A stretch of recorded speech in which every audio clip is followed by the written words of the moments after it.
And our last guest was in Doctor Who in 1987's Dragonfire, and has been in a few other things, including a notable musical from 1975. And I already adore her outfit from backstage. Ladies and gentlemen, Patricia Quinn.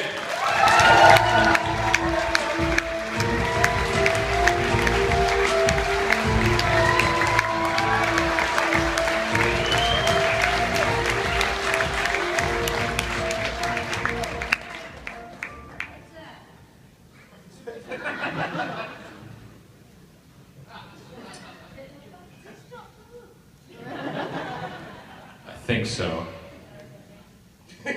Do you lose track sometimes about which? No?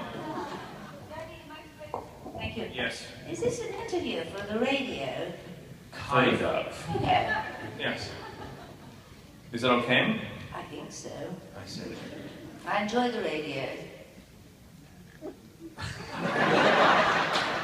It's just nobody listens to the radio in America. What? Yeah, it's a podcast, actually. Oh, sorry, what is that? It's like radio. Yeah. Sorry? Internet radio, basically. But we're not live. Okay. Yeah, so... there's Don't the mind ground. if we're live. You're used to that. Which fan base do you think are crazier or more enthusiastic? Rocky Horror or Doctor Who? There's no comparison.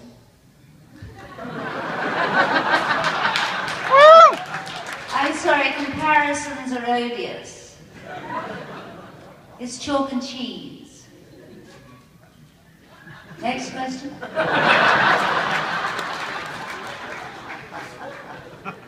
So Doctor Who then? Oh yeah. That one. Mhm. Yeah. That... Well, the thing about Doctor Who is every actress in England worth her salt has to do a Doctor Who. So it's on one's list. I mean, with Macbeth and things like that. But then mine came up, and everyone's known. You have to be very careful because your one's favourite doctor gives away one's age. And who hid behind the sofa with which doctor, you know, because everyone hid behind the sofa. This dialect's worked. Anyway, so now my grandchildren are watching Doctor Who. And I met a Dalek. He's here at the moment, this Dalek. He's in a special room. He's amazing. He's gold. And I met him, the owner just came up to me, this Dalek's fantastic. I've met quite a few. And this one in particular. And it was my birthday. And so he sang happy birthday to me and then turned and with his eye, you know, and the eye frightened the life out of me, actually. Yeah. And he said, and in the voice, you know, happy birthday. Dalek doesn't speak like that, but you know what I mean. Anyway, I had that film for my grandchildren. I keep talking about them, that gives my age away as well, I think. Anyway, and I said, look who I hang out with, kids. Okay? And I've just sent them a Valentine's note today, and I said, happy Valentine's Day, you fellows from Los Angeles and Doctor Who. I'm with all the doctors, and the Daleks are advancing. And I'm going to meet that Dalek in an hour. I'm being taken to meet him so I can have another film for my grandchildren. Because I got the Dalek to talk to them. Charlie, Harry and Jessie. Can you imagine how they felt? I mean, talk about a with it grandmama.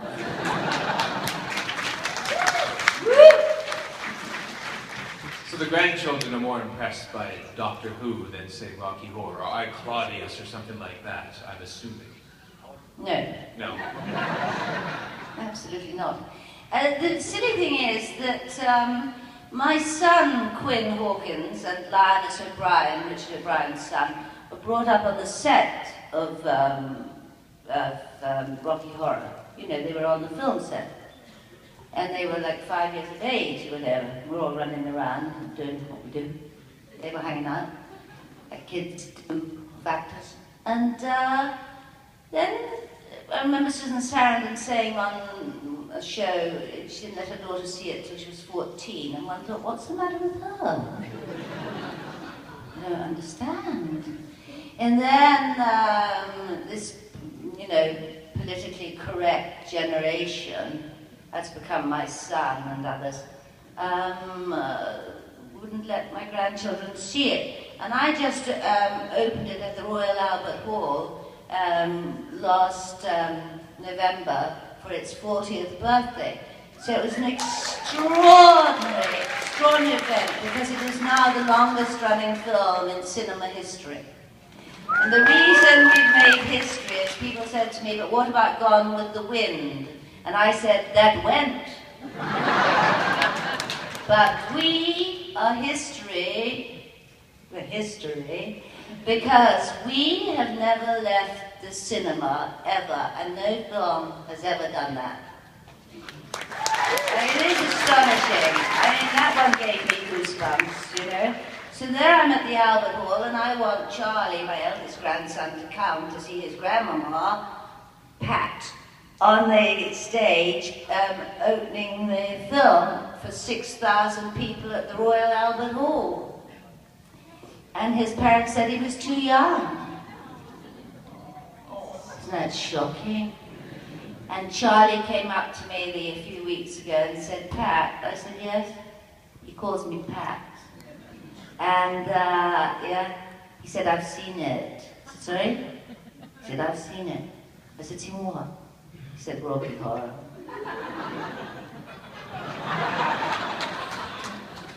Whoop-hoo! So. Have they seen you in Doctor Who then? Dragonfire? Oh, they watched that. Yeah? Yeah, and Hawk the Slayer. They loved that. And they love Doctor Who. And they love shock treatment. Yeah. They said, can we see that again? But I did get to see a glimpse of Rocky, but it was the meatloaf scene that Harry freaked out. And I thought, oh God, what have I done? I said, it's just a joke. We're not really killing him with a pickaxe, you know. We're not eating really. You know, because that film was banned, when it first came out, banned in South Africa for corrupting the youth. Now they can't get enough of it. And also banned in Germany for cannibalism. Yum yum. So what were you asking? Dragonfire. Ah, yes. In 1 minute or less. Okay. Really? Yeah. Oh God. Dragonfire. Oh well, that was great. I was at Atlanta, Georgia with Sylvester McCoy. I was doing Rocky Horror, he was doing Doctor Who. And then they asked us, could I do a thing like this, Q&A with Sylvester for Doctor Who. I wasn't there for Doctor Who, I was there for the other thing. Anyway, I came in and it was great because there was an audience like this. I thought, wow, this is popular. And then the guy said, we're going to show the episodes, 3 episodes, Dragonfire. And they said, so what do you suggest? We show all 3. And I said, oh really?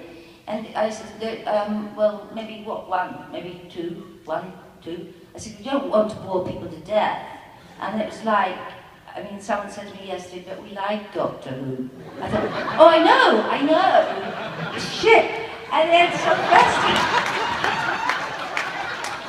Sylvester stood up. Sylvester doesn't sit here. He goes up and down the audience and works the crowd.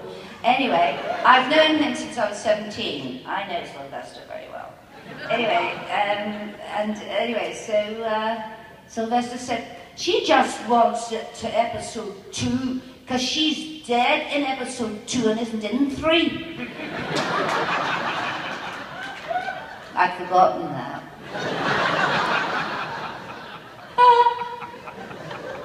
Patricia Quinn, everybody. Thank you.